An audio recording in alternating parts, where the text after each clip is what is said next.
Also, corporate social responsibility. I mean, many companies talk about it, and I think certainly there's an understanding that the framework is moving away. It is a fundamental sustainability program. It is not charity. It is not public relations. In Colombia, that is even more important, and so having somebody who has a high degree of understanding of the needs of the various communities, what the community's interests are, and what the community's concerns are, and having those adequately communicated to you as a company that's going to operate in a relatively new area is fundamental to your success. Security is still an issue.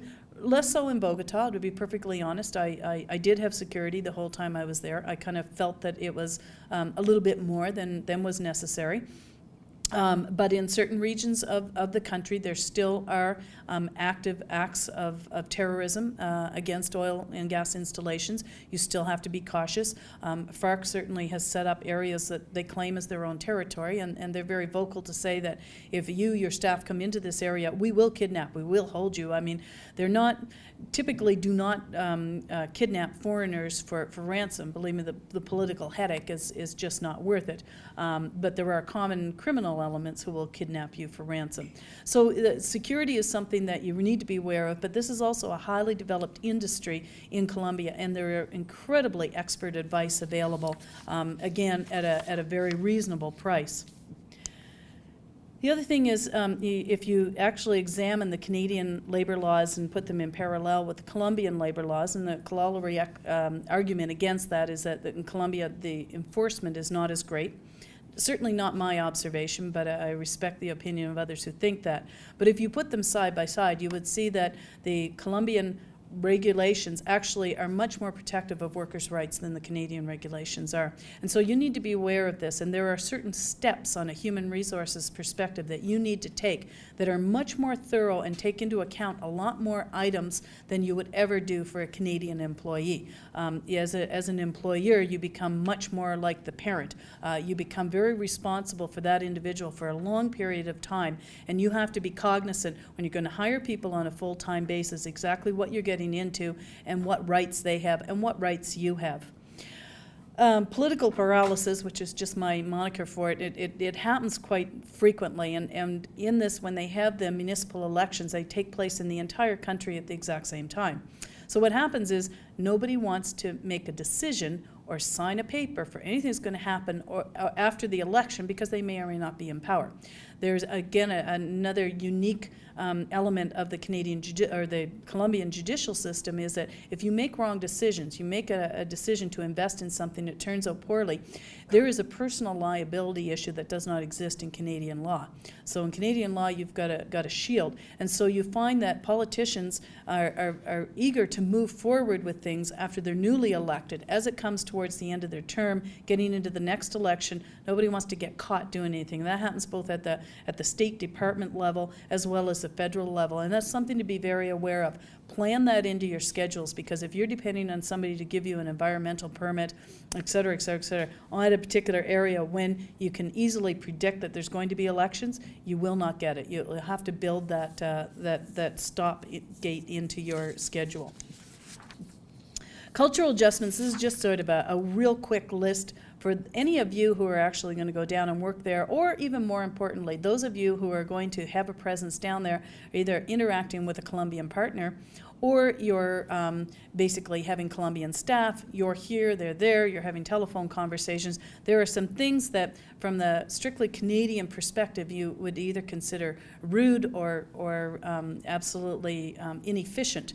But they're part of the fabric of the culture, and I think this is something I would really encourage you to get some cultural coaching on this before you started into it. First one is multitasking, and if you look at this common cultural scale of single focus versus multitasking, this is the one that is most apparent, because you see that Colombians and Canadians are in the polar opposites of the scale. And so Colombians love to do nothing more than they're on their cell phone and they're doing their BlackBerry and they're talking to somebody else at the same time. That's not rude, that's efficient. Now, for a Canadian, you're focused straight ahead. You want to finish it. We're very linear. And so you must understand that when you're the recipient of that, or you're having a very serious meeting with somebody else, takes a phone call about something that, in your opinion, is completely irrelevant to what you're talking about, that is not meant as disrespectful. This is just the way they work. You handle things as they come forward. And so you're expected to be able to deal with that. Again, the communication norms. Greetings are very formal. So you're working in the office with your staff. Some of my staff, and of course it's great because I'm a huggy kissy type of person, and Colombians, women kiss women and other men every time they greet them. So I would kiss my staff sometimes 6 times a day.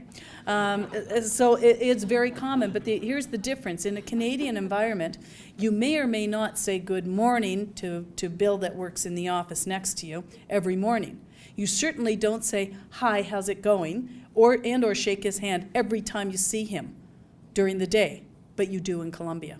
There's a respect with that, so we think of that as a time waster. Or we've already, we've already talked to each other, let's move on with it. Not necessarily the way it happens. There's a formality and there's a respect. Now, honestly, after 3.5 years, I wouldn't say that it makes it less efficient. It actually makes it more human, because you're always acknowledging that other person. When you leave the room, you also say goodbye to everybody. That's from a social perspective or a business perspective. Uncertainty avoidance is one that is probably a little more unique to the oil industry.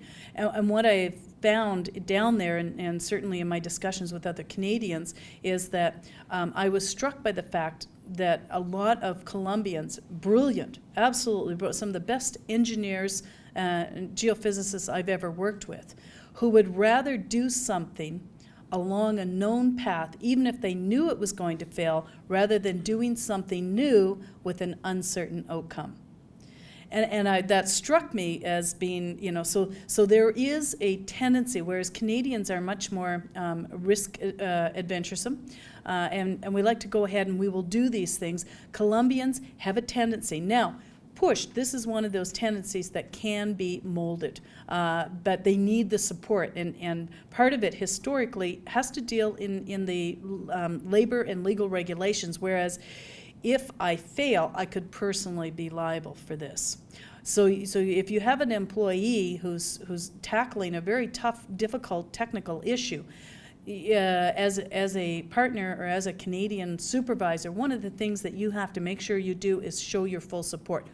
Whether it works or does not work, you're not going to let that employee take either the credit or the blame. It will be a team event. And once you've got their confidence that that really is the way you'll operate, you will see some spectacular lateral thinking come out of these people, and you'll probably, I think, in the end up with some of the most innovative answers to technical problems that you'd ever dreamed of. And the priority of family. Here I hear a lot of people talk about work-life balance or work-life harmony. I don't hear anybody in Colombia talk about that. Part of the reason is that family is always the priority. And so you also have to be respectful of that. Many of my Colombian colleagues routinely worked 12, 14, 16 hours a day, 6 days a week. But if something happened to their cousin's mother, who was, had a heart murmur and was in the hospital, they were gone. They were in the hospital with their family. And so you have to just develop that understanding that that is a priority for them. And quite honestly, I think it makes a gentler lifestyle, and I think it makes a happier people overall. So I'm going to wind up now. This is life as an expat. My husband and I were actually motorcycling, much to our security's dismay, in Colombia. But all in all, on a personal level, I must say it was the most phenomenal experience of my entire life. We both thoroughly enjoyed it. We've made some wonderful friends that we will keep for the rest of our lives. We will probably continue to go back to Colombia at least once a year for vacation, just so that we can see the many hundreds of people who have become so dear to us. So thank you all for your attention. We appreciate it.